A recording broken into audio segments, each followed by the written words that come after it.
This isn't about finding cheap street food in Kuala Lumpur. It's not about beaches or digital nomad Instagram feeds. This is about $85 billion flowing into a country most Americans couldn't find on a map. A country that was America's top investor destination in 2024, while also hosting China's biggest tech expansion in Southeast Asia. And Washington? They're watching hard. Because Malaysia is doing something most countries can't pull off. Playing both superpowers. Winning with both. And making the old rules of geopolitics look dangerously outdated. I moved here 6 months ago. What I found wasn't just a place to live cheaper. It was the economic experiment that could define the next decade. And the place where America's influence quietly starts to crack. If you've ever thought about leaving your home country, or you're just curious why so many people are, hit that subscribe button right now. This story goes deeper than you think.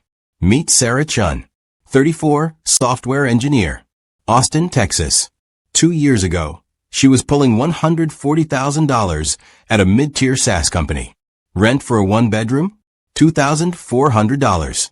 Student loans? $47,000. Her take-home after taxes, insurance, debt payments? She was living paycheck to paycheck on 6 figures. Last year, she applied for Malaysia's MM2H visa. The Malaysia My Second Home program. No income requirement. Just a $115,000 fixed deposit you get back. 5 years, renewable. She moved to Penang in January 2024. Now she works remotely. Same job. Same salary. But her rent? $650 a month for a 2-bedroom condo with a view of the Andaman Sea. Her monthly expenses, food, transport, healthcare, gym, total about $1,200. She's saving $4,000 a month. She paid off her student loans in 11 months. Here's the part that matters. She's not alone. Malaysia issued over 154,000 expat passes in 2024, the highest since 2018. A 40% jump from the previous year. Americans, Europeans, Australians. Not retirees. Workers. People in their 30s and 40s making Western salaries while living on Malaysian costs. Sarah told me something I won't forget. I didn't leave America because I hated it. I left because I couldn't afford the life I was promised. Drop a comment below. Have you ever felt financially trapped in your own country? I'm reading every single one. In the first 9 months of 2025, Malaysia attracted $64 billion in approved investments, up 13% year over year, while global FDI was shrinking. Who's investing? Intel, $7 billion chip packaging plant in Penang. The single largest U.S. semiconductor investment in Southeast Asia. Production started late 2024. Micron, second assembly facility opened in 2024. But here's where it gets messy. China's investment? $212 billion in annual trade with Malaysia as of 2024. Up 1,000 times since diplomatic relations began. Beijing is funding AI infrastructure, 5G networks, and Malaysia's digital economy push. Malaysia now handles 13% of global semiconductor backend production. Not chips. The packaging and testing that makes chips work. You know who needs that? Everyone. Apple, Tesla, Nvidia. Malaysia now handles 13% of global semiconductor backend production. Not chips. The packaging and testing that makes chips work. You know who needs that? Everyone. Apple, Tesla, Nvidia. Cost of living comparison. U.S. average monthly cost, $2,516. Malaysia, $694. That's 72% cheaper. Rent in Kuala Lumpur's city center, $460 for a 1-bedroom. Same in San Francisco, $3,200. Malaysia's currency, the ringgit, rose 9% against the dollar in 2025.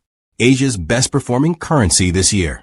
Not because of speculation, because of growth optimism.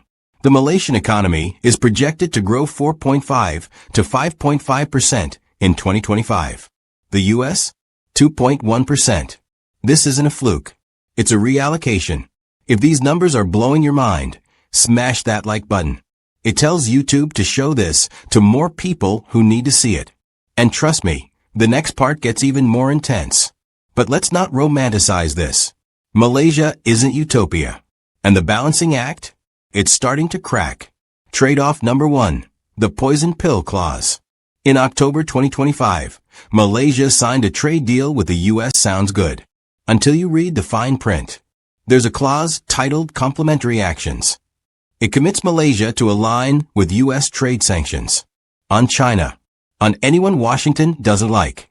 China called it out immediately. Beijing lodged a formal complaint. They're not happy. Malaysia is now contractually obligated to pick a side or lose access to American markets. That's not hedging. That's coercion. Trade-off number 2, the South China Sea. Malaysia has territorial claims in the South China Sea. So does China. Malaysia continues oil and gas exploration in disputed waters. In September 2024, Prime Minister Anwar Ibrahim said publicly, "We will not stop." Beijing sent Coast Guard vessels in response. If this escalates, Malaysia doesn't have the military to defend its claims. And the US has made it clear, we're officially neutral. Translation, you're on your own. Trade-off number 3, democratic concerns. Malaysia ranks low on press freedom indexes. Sedition laws are still on the books. Corruption cases linger. If you're Sarah Chen, enjoying your $650 rent, you're not voting. You're not a citizen. You're economically comfortable, but politically invisible. That's the hidden cost of geographic arbitrage. You gain economic freedom. You lose civic power. Trade-off number 4, dependence fragility. Malaysia's entire strategy relies on being useful to both superpowers. The moment one decides Malaysia is too close to the other, the investment stops. The visas tighten. The whole model collapses. Strategic ambiguity works. Until it doesn't. This is exactly why I make these videos, to show you the full picture, not just the highlight reel. If you appreciate that level of honesty, subscribe and hit the bell so you never miss an upload. So what are we really talking about here? This isn't a story about Malaysia. It's a story about what countries optimize for. America optimized for hegemony. For decades, the deal was simple. Align with us, and you get access to our markets, our military, our money. Step out of line, and you get sanctioned. Malaysia is betting on a different model. Optimize for optionality. Take money from China. Take investment from the US. Build infrastructure with one, semiconductors with the other. Stay neutral in public. Make profit.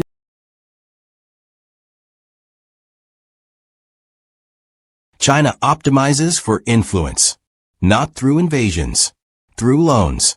Through building ports, railways, 5G towers. Through making you economically dependent. And people like Sarah? They're optimizing for individual survival.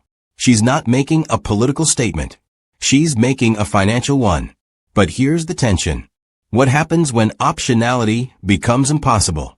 When the world fractures into hard blocks, American or Chinese, and neutrality means exclusion from both. Malaysia's bet is that the world won't fracture that badly. That pragmatism beats ideology. That money talks louder than flags. Maybe they're right.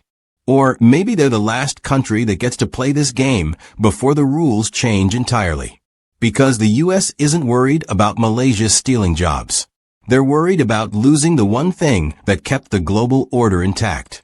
The belief that there's no alternative to American alignment. Malaysia is proving there is. And it's working. So here's the question I'll leave you with. Not whether Malaysia's strategy will survive, but whether you would take the trade-off. Economic freedom. Geographic flexibility. A life you can afford on the salary you actually make. In exchange for living in a country where you're a guest. Where the politics can shift without you. Where your safety depends on powers you don't control. Would you make that trade? Because millions already are. Drop your answer in the comments. Would you move to Malaysia or a country like it for financial freedom? Or is citizenship and political stability worth the cost? I want to hear from both sides. This isn't about right or wrong. It's about what you're willing to prioritize. And if you want to see more videos that challenge how you think about money, power, and where the world is headed, subscribe. Click that bell. Because next week, I'm breaking down why Dubai is secretly losing the game Malaysia is winning. Share this video with someone who's ever said, "I can't afford to live here anymore." They need to see this. Thanks for watching. I'll see you in the next one.